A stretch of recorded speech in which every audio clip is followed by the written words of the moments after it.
I eventually took my own car with my family, and I drove out of the city early Thursday morning, and drove for 32 hours straight without stopping till we got to the Moldavian border, which is a long story, and I'm not going to get into it. Since it's a Farbrengen, I want to bring out a few points of things that happened to us, which I think are connected very strongly with the holiday of Pesach.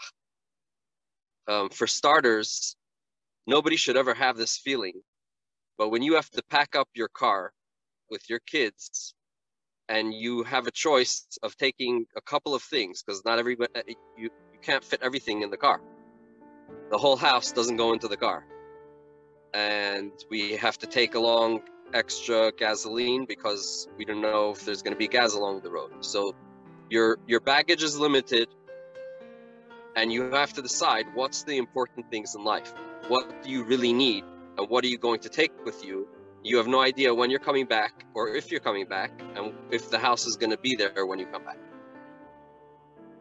That moment, that thought, is a very powerful.